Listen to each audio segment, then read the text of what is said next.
my pronouns are he, him, and along with the Reverend Krista Taves, welcome to Eliot Chapel. Joining us is our welcome person, Lynn Murphy, who is here in the choir. We encourage double dipping and doing multiple things at once. And Peter Wilson, who is out there, our Sunday pastoral care person, if something is weighing heavily on your heart. If you have young children staying with you in the service and they start getting restless, you are welcome to take them to Fellowship Hall, out these doors, out the back doors, and around where there is a live feed of the service, and they are welcome to run around all they want. A special welcome to mothers of every kind. This is your day. I meant to look up once again the origins of Mother's Day, and especially if there was a Unitarian involved in its creation, but I failed to do that. It is Julia Ward Howe. Thank you. Thank you, Encyclopedia Taves. I thought there was a, yes, of course. We claim them all. I invite you to join in our welcome today by responding with, "You are welcome here," at the end of each statement. If you are black, brown, white, indigenous, APIA, whatever your origins, you are welcome here. If you are an immigrant, a refugee, a person without documentation, you are welcome here. If you believe in God all of the time, some of the time, or none of the time, you are welcome here.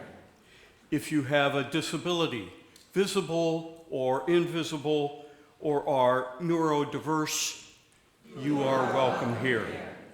If you have come 100 times or today is your first, you are welcome here. If you want for nothing or struggle each day to make it through, you are welcome here. No matter whom you love or what your gender identity, you are welcome here. For this is a community of diversity, love, and justice, and it is good to be together. Let us enter into the spirit of worship.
Our symbol is the flaming chalice, with the bowl representing the beloved community and the flame, the spark of the divine that burns within each of us. Hear these words from Claudine Oliva. We light this chalice for mothers and mothering, to celebrate those who have taken on the task of nurturing a young one, baby, child, or youth, into adulthood. To celebrate those who have nourished the light of truth and compassion in growing minds and hearts. To celebrate those who have committed time, money, energy to the growth of others in this world. We light this chalice to celebrate and hold dear this flame of love. Please rise in body or spirit for our opening hymn, number 1010, in your teal hymnal. We give thanks. Hymn number 1010. Then remain standing for our congregational covenant.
In Unitarian Universalism, covenants are the sacred promises we make for how we want to be with each other.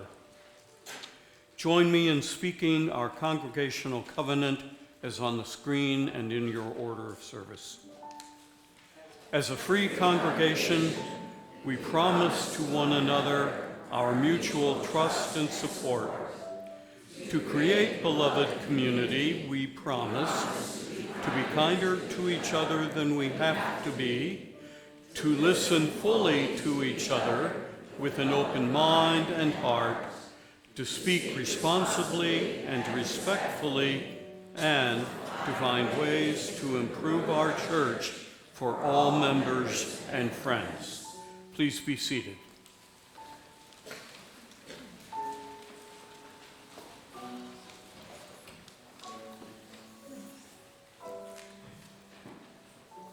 Every week, we share our offertory with a community organization that reflects our values and commitment to service. This month, we are sharing our plate with MCCB Transitions, a 501c3 organization founded in 2001 by an extraordinary woman, Mary Barfield. MCCB was nominated for our shared plate by Jan Chamberlain. Jan has been deeply impressed by the work of MCCB Transitions, providing support to young people, many with special needs, as they age out of the foster care system. Joining us this morning is Valerie Murray, a board member of MCCB and Jan's longtime friend. Valerie, please tell us a bit more about MCCB Transitions.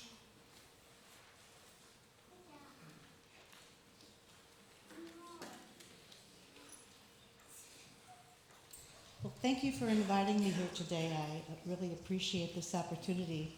I want to tell you a little bit about MCCB Transitions. You've already kindly talked about the founder, Mary Barfield. The first question people always ask is, what does MCCB stand for? And it stands for Mary, Crystal, and Chrissy Barfield. So Mary was a psychiatric nurse. She worked with foster children.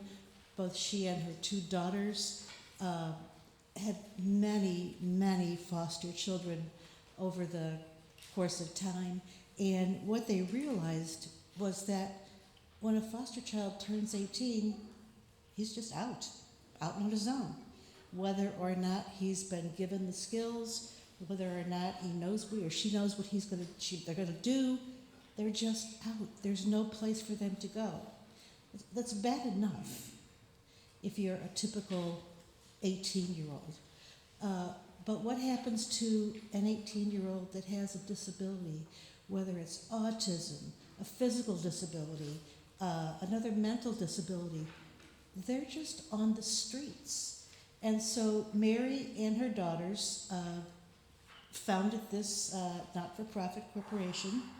And first they just concentrated on foster children who aged out of the system, who had mental disabilities.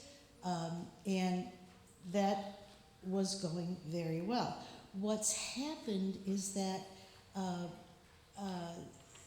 they've begun to expand what they're doing. One of the things they do is they work with Operation Food Search. So every Monday, Chrissy, her mother and her sister Crystal are deceased. Every Monday, Chrissy goes to the food pantry and gathers food for her clients and other foster families in the neighborhood that she knows. And what's a little bit different about their service is that she then delivers the food to the individual person's families. Which, you think about it, a lot of these people don't have cars, and to take a bus to get would be rather cumbersome to go home with big boxes of groceries on a bus.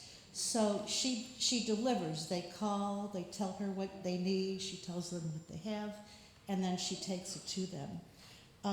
One of the things that she's hoping to do is to expand her program to help people who are, the term is justice involved, people who've been released from prison, who probably felons, who need help transitioning back into society. And so what they're doing is they're working to set up programs to, give housing, support, training to these men. They're working exclusively with men so that they can transition back into society and not have to worry about recidivism. She's very, very passionate about this. She currently has 4 houses in North St. Louis, where she has several people who were foster children and aged out. One of them is in his 40s. He has autism and is mentally impaired, and he's never known another home except with the Barfields. She has another person who periodically goes to live with a sister and then comes back because his sister doesn't provide, the kind of environment that he thrives in. So he's kind of an on and off guy. But so as I said, they are wanting to transition into helping the justice-involved individuals. She feels that this is a real need in North St. Louis. It's one way to combat homelessness, and just to help people get some skills, get a trade, learn just those basic life skills you know, how to budget your money, how to take a bus, how to get a transfer, you know, the things that we might just take for granted, but they've never had to do that. You know, many of them have gone right from a foster care environment to prison. They've never had a chance to, you know, to learn the basic skills of life. And so she is, let's see, she's got a vacant lot. The city has a program where if you take care of a vacant lot for a couple of years, you get title to it. She wants to start a community garden, and she is very open and looking for any volunteers who would like to be a part of what she does. Thank you. Thank you, Valerie.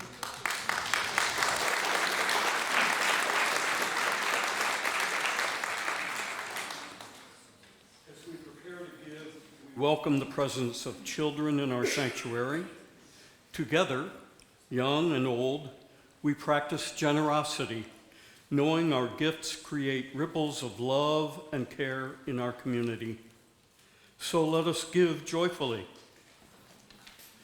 You are welcome to donate through the plate or through the QR code on the screen and in your order of service. Let us be a generous people.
Please join me in dedicating this offering with the words found in your order of service and on the screen.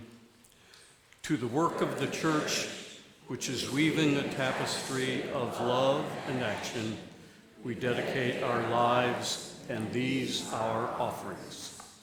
Thank you. Good morning. I would invite all of our children and those who are young at heart to come forward for our time for all ages. And you're going to want to sit so you can see the screen.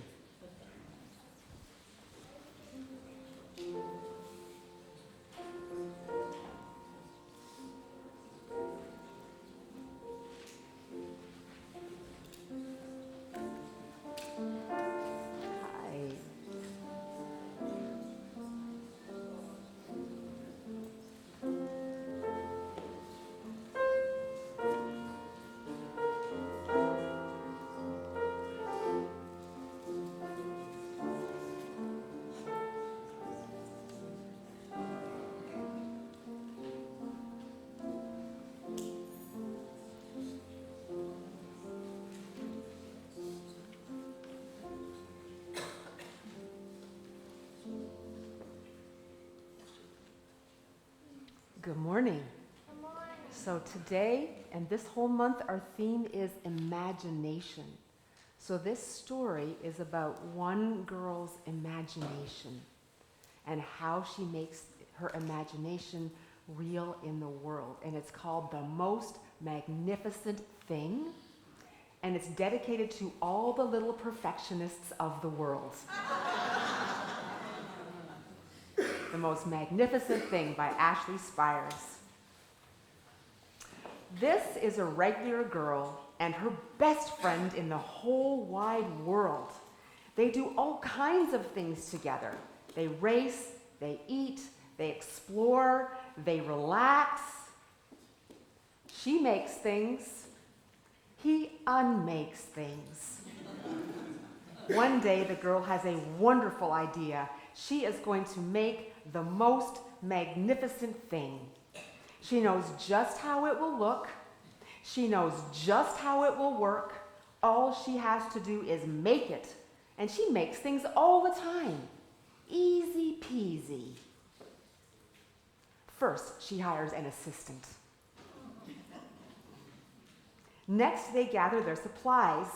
They set up somewhere out of the way and get to work. Does that look out of the way? The girl tinkers and hammers and measures while her assistant pounces and growls and chews. When she is finished, she steps back to admire her work. She walks around one side, her assistant examines the other side. It doesn't look right. Her assistant picks it up and gives it a shake. It doesn't feel right either, and they are shocked to discover that the thing isn't magnificent or good. It isn't even sort of okay. It's all wrong. The girl tosses it aside and gives it another go. She smooths and wrenches and fiddles. Her assistant circles and tugs and wags. And when she is finished, she stands up and takes a long look at it. Her assistant gives it a nudge with his paw. This thing is still wrong. She decides to try again. The girl saws and glues and adjusts. She stands and examines and stares. She twists and tweaks and fastens. She fixes and straightens and studies. She tries all different ways to make it better. She makes it square. She makes it round. She gives it legs. She adds antennae.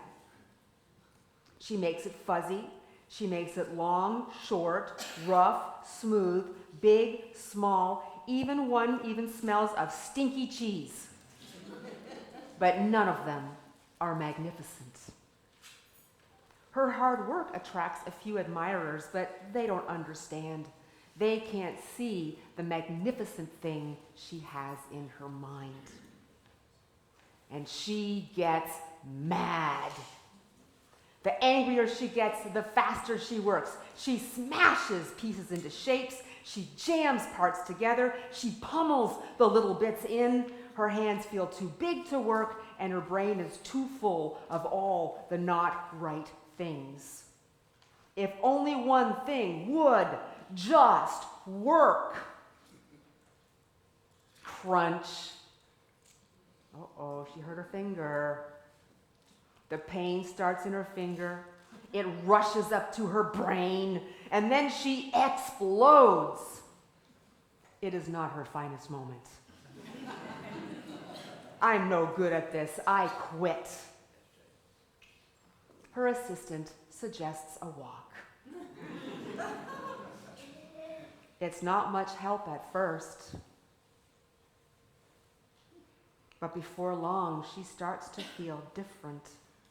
Bit by bit, the mad gets pushed out of her head. As they stroll along, she comes across the first wrong thing she made. The bad feelings are about to start all over again. Then she notices something surprising.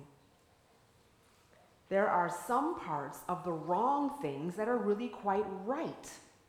The bolts on one, the shape of another, the wheel-to-seat ratio of the next. There are all sorts of parts she likes. By the time she reaches the end of the trail, she finally knows how to make the thing magnificent. She gets to work. She works carefully and slowly, tinkering, hammering, twisting, fiddling, gluing, painting. her assistant makes sure there are no distractions. "This is the perfect thing to ward off bears," says one man. "This will stop the leak," says a woman. "This one's all wet," says a child. The afternoon fades into evening. Finally, she finishes. She alerts her assistant. The pair take a good long look. It leans a little to the left, and it's a bit heavier than expected. The color could use a bit of work too, but it's just what she wanted. They climb aboard and take it for a spin. They are not disappointed. It really is the most magnificent thing. The end. Now, let's sing you off to your classes.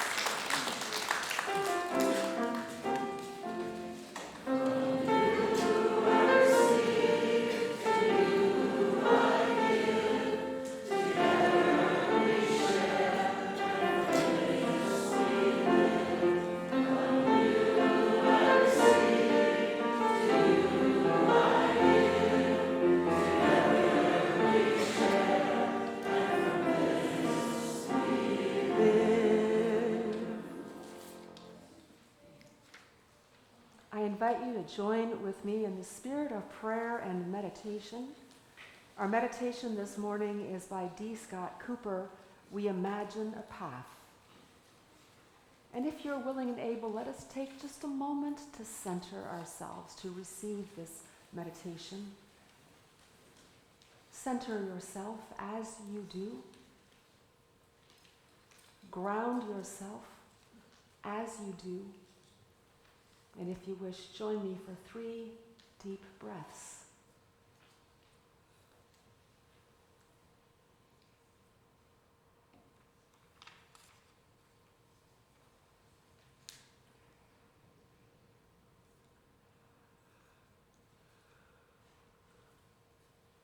We bow our heads this morning in order to imagine not one path, but many.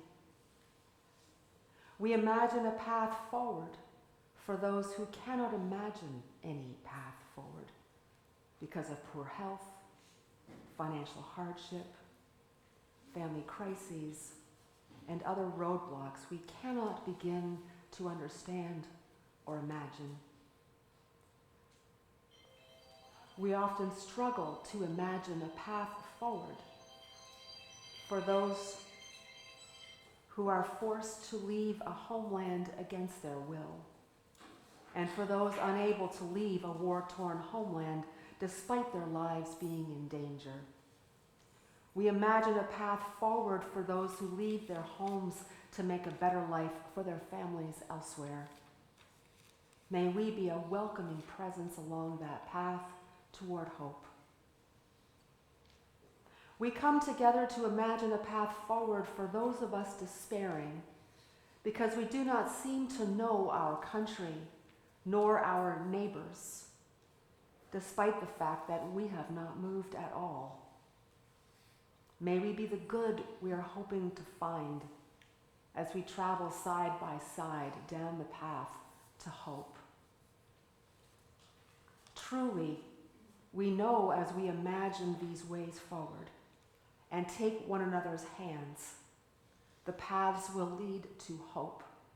The roads will lead to beloved community, and the arc will bend toward justice because we have dared to travel with love in our hearts.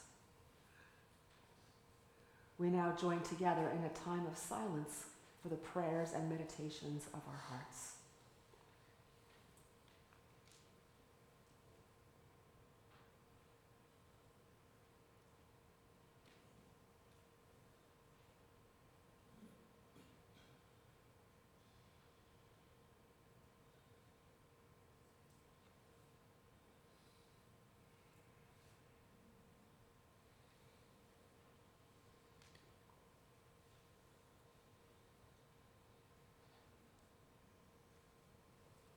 Let us speak the names of those we would hold in our love and care.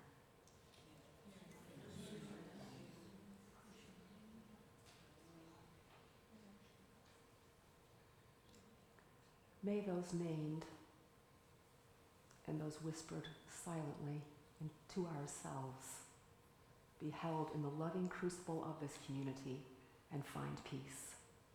Amen and blessed be. Now I invite you to remain seated for our meditative hymn. I don't think anybody knows this one. Imagine by John Lennon.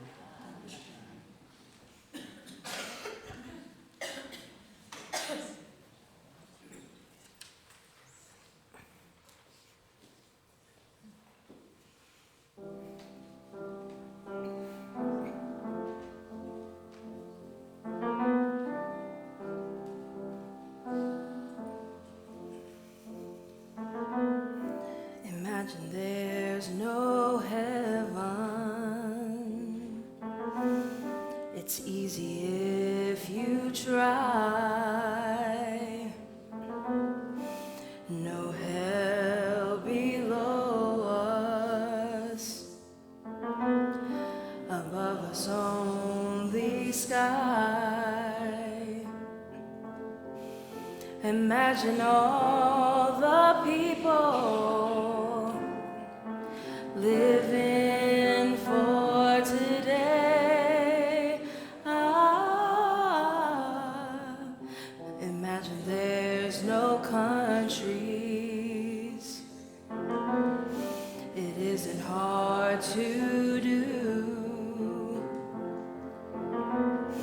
Nothing to kill or die for, and no religion too. Imagine all the people living life in peace. You may say I'm a dreamer, but I'm not the only one. I hope someday you'll join us, and the world will be as one. Imagine no possessions. I wonder if you can. No need for greed or hunger. A brotherhood of man. Imagine all the people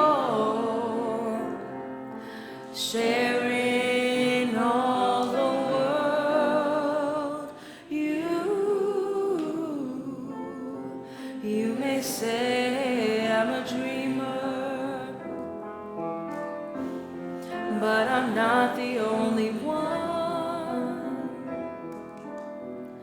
I hope someday you'll join us, and the world will live as one.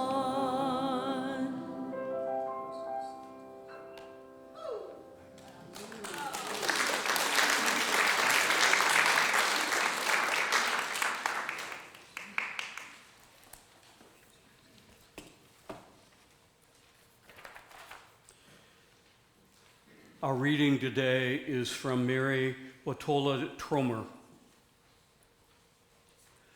There are so many boundaries in me, so many limitations, prisons, places where a line has been drawn, perhaps by another, perhaps by me.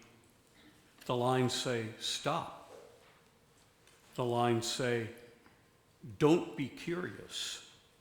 They say, make yourself small, smaller.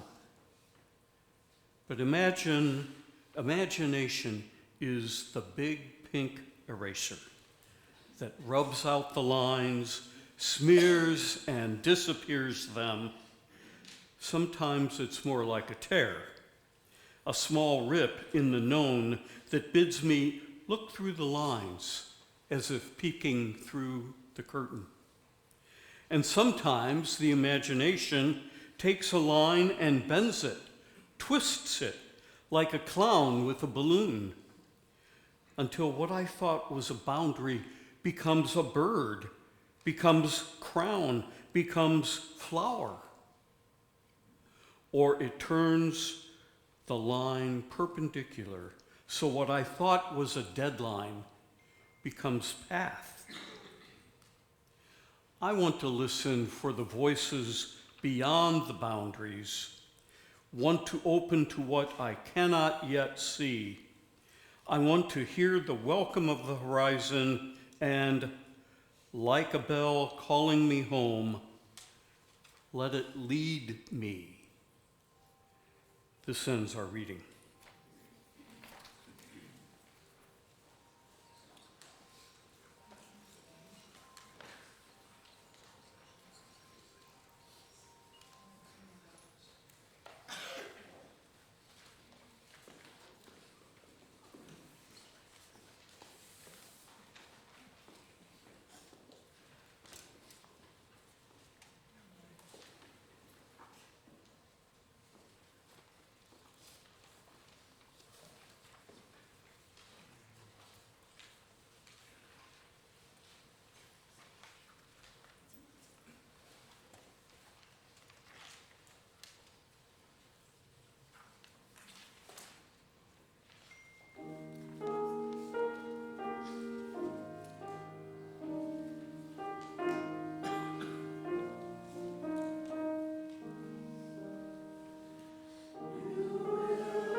So I have a question for you. When David played Tracy Chapman's Fast Car this morning, how many of you heard her voice in your mind? It was, without a doubt, a defining song of Generation X. We were all singing it. You got a fast car. I want a ticket to anywhere. Maybe we can make a deal. Maybe together we can get somewhere. Any place is better. Starting from zero, got nothing to lose. Maybe we'll make something. Me, myself, I got nothing to prove.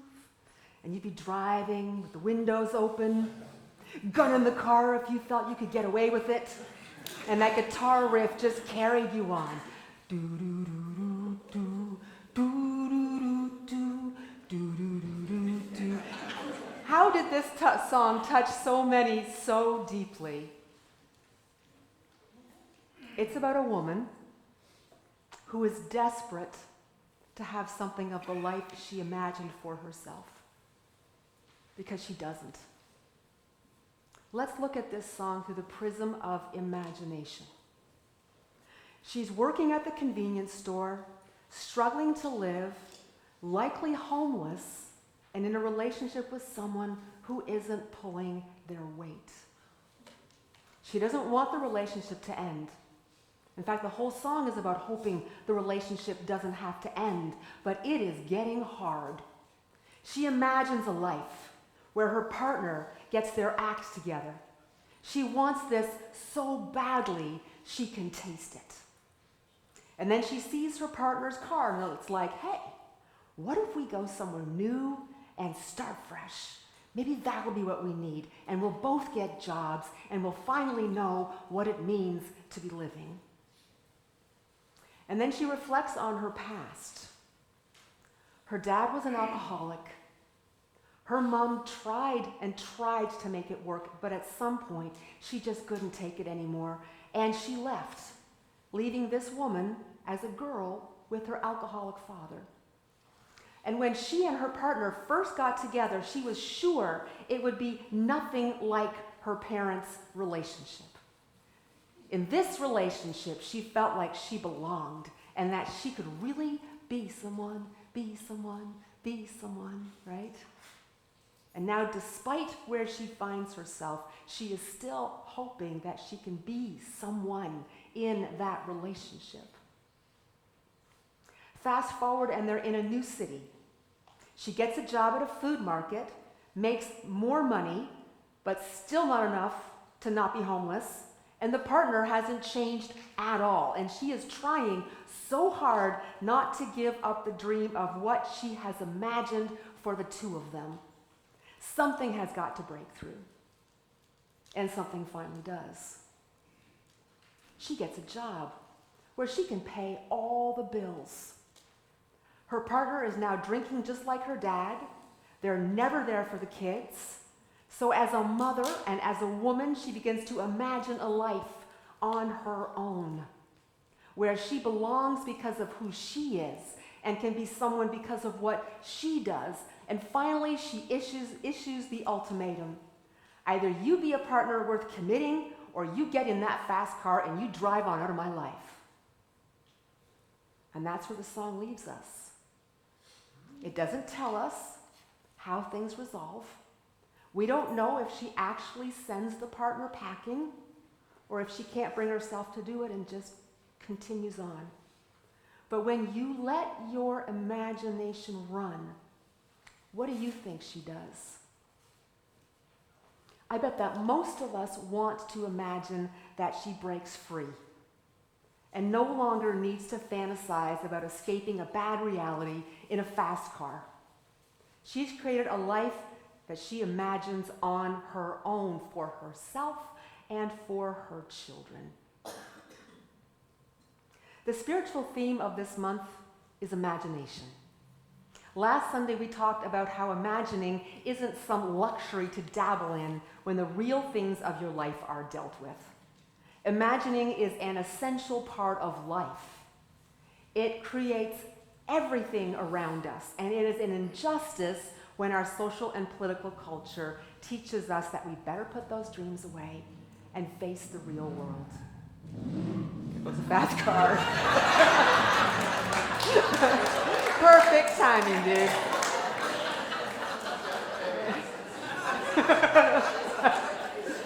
So yeah, imagining is an essential part of life, right?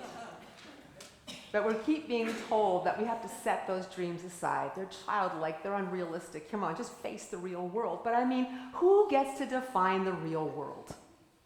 Who gets to define it? I mean, yes, there's science and math, the laws of nature and physics and other people and their stuff, but it's our imagination that gives it all meaning, that gives it all a purpose. Albert Einstein, even with all of his scientific breakthroughs, said that imagination is more important than knowledge. Today we're talking about claiming our imaginations and unleashing them into the reality we want to live in, where we can realize some version of what we have imagined our lives should be. Do you know why millions of people know the lyrics of Fast Car?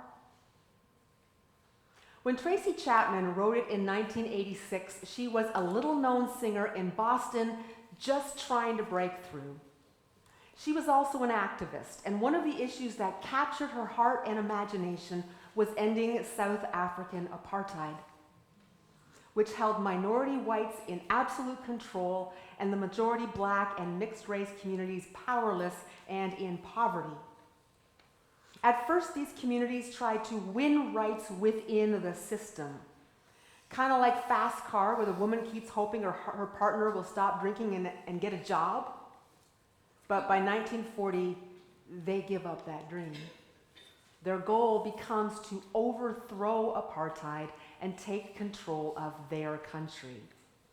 And one of their best leaders was Nelson Mandela. He had claimed his imagination. He could imagine freedom so clearly and share that vision so effectively that more and more South Africans were simply unwilling to settle, no matter the cost. And the resistance grew. Its organizational power grew. Its effectiveness at making life miserable for the white-led apartheid government grew. So, of course, the government was determined to silence him and sentenced him to life in prison for sabotage in 1964. Case closed, right? It didn't work. Mandela never stopped inspiring and organizing. He never stopped imagining. And he became the symbol of resistance. In every prison, he shared his vision until the others could imagine it with him. And then he organized the prisoners to revolt, to resist, and to strike, even at the risk of losing their lives. And the government kept trying to silence him by moving him to a new prison.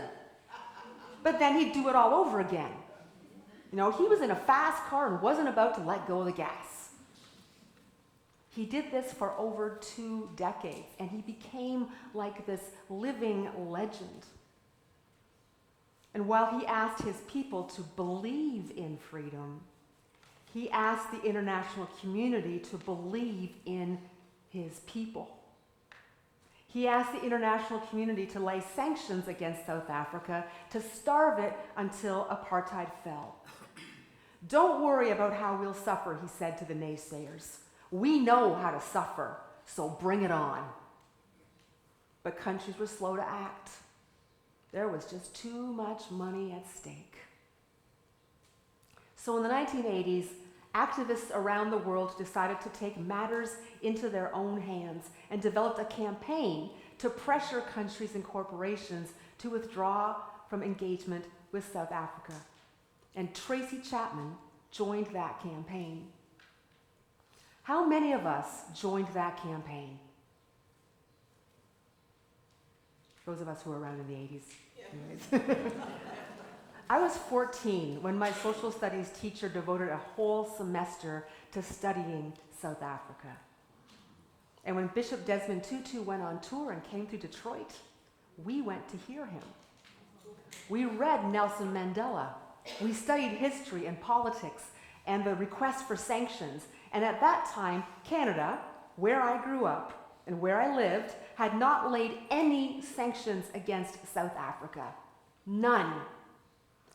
The Royal Mounted Police had even trained South African apartheid police to do their work. So yeah, we were complicit. So my classmates and I decided that we just had to do something. So we started a petition demanding sanctions, and more than half of our school signed it. And then we presented it to our Member of Parliament, and we wrote letters to the Prime Minister, and in 1986, Canada finally started laying sanctions. They were kind of half-hearted, like many countries' sanctions were, but it got the ball rolling. In 1988, Mandela asked for a concert to celebrate his 70th birthday. But the real goal was to increase awareness of apartheid so that citizens around the world would keep pressuring their governments to lay more sanctions. And Tracy Chapman, because of her devotion to the cause and her beautiful music, was offered a spot on the roster. And she sang Fast Car to an audience of 73,000 in Wembley Stadium and more than 660 million people on television. Her life would never be the same. Now imagine how this song would be heard in the context of the struggle to free South Africa. The woman she sings of yearns for freedom.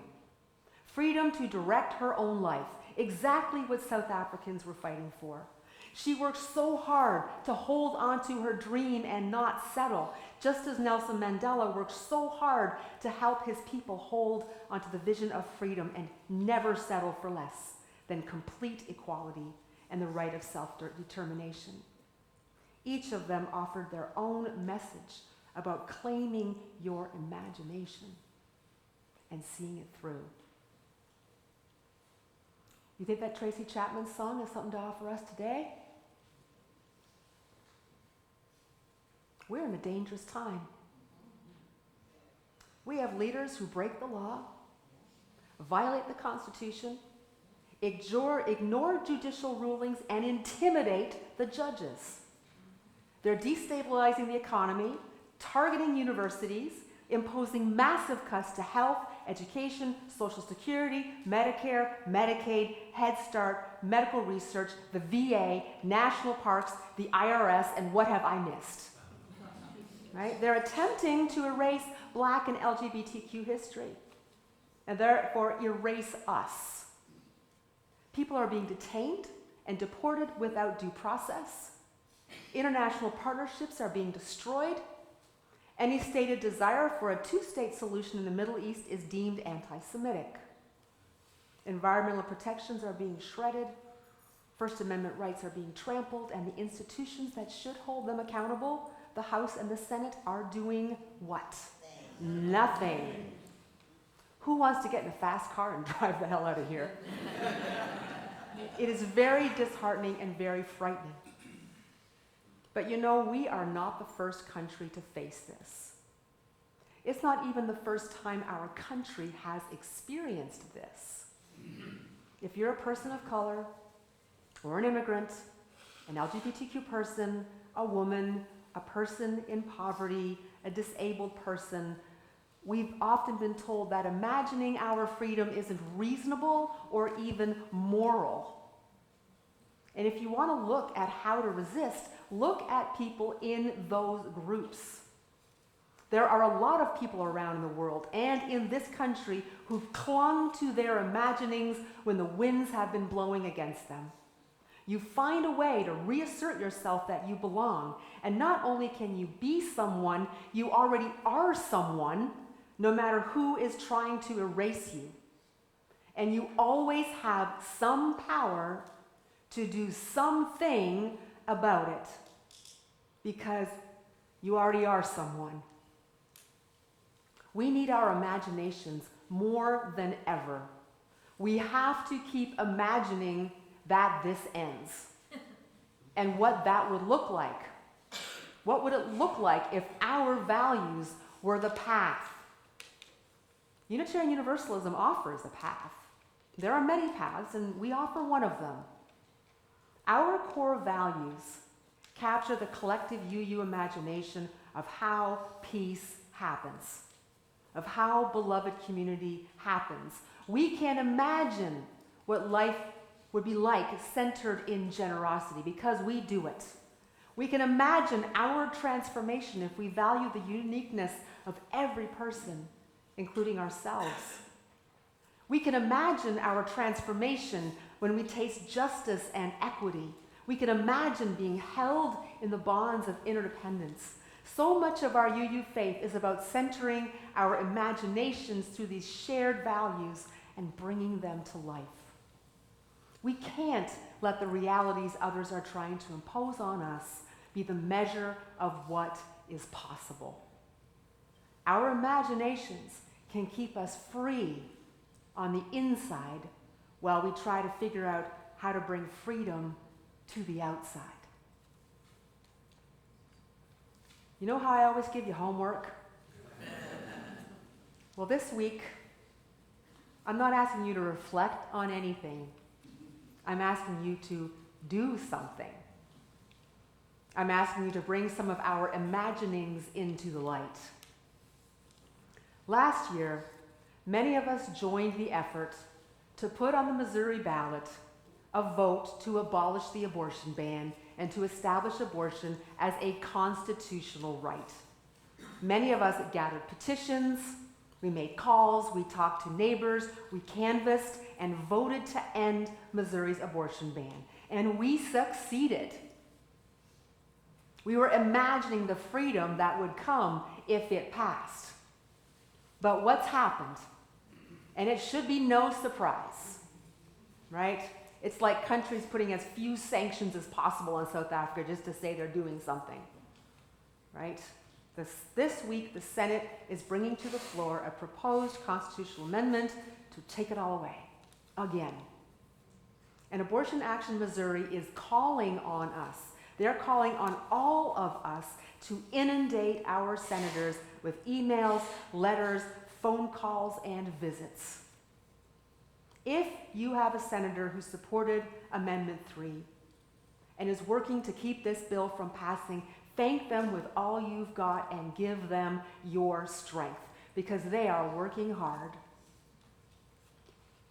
If you have a senator who plans to vote for this bill, that means they're going against their constituents because every St. Louis district voted with a majority to end the ban. So our objective is to remind them all week that if they vote for this bill, they are disrespecting the vote of their constituents. We want to make them as uncomfortable as possible. So if you voted for them in the primaries or general election, let them know that someone who voted for them also voted to end the ban. Remind them of how their constituents voted and tell them they need to respect us. Can you do that? Yes. Can you do this? Yes. Yes. The last phrase of Fast Car goes like this. You got a fast car. Is it fast enough so you can fly away? You gotta make a decision. Leave tonight or live and die this way. May our imaginations let us fly. May they save us, save all we love, and save those we don't. Amen and blessed be. Thank you. Now I invite you to rise in body or spirit for our opening hymn. For what? Closing hymn. You want to be here another hour, don't you? Our closing hymn, Forget Your Perfect Offering, adapted from Leonard Cohen. It is a call response hymn. We've sung it twice already this year, so maybe some of you will recognize it. You ready? Forget your perfect offering. Forget your perfect offering. Just ring the bells that still can ring. Just ring the bells that still can ring. There is a crack in everything. There is a crack in everything. That's how the light goes in. That's how the light goes in. And now I'd like to do a clap on 2 and 4. Let me remind you. Forget your perfect offering, right? Make sense? All right. 1, 2, ready, and forget your perfect offering. It's still call and response. Just ring the bells that still can ring. There is a crack in everything. That's how the light gets in. That's how the light gets in. Forget your perfect offering. Just ring the bells that still can ring. There is a crack in everything. That's how the light gets in. That's how the light gets in. Very good.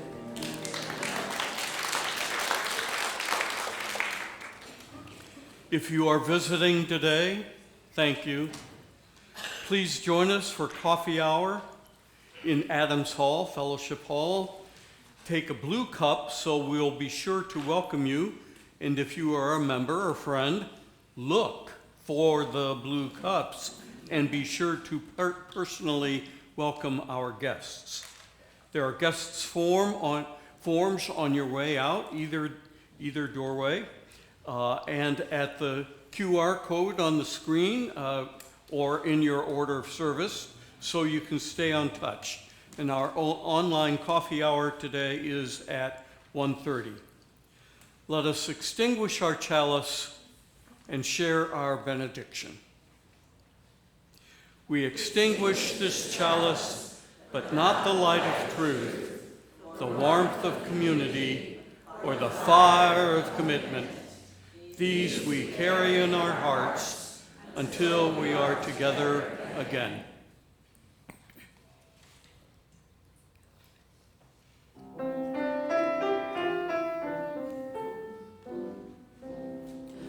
We will keep a place for you wherever you may go.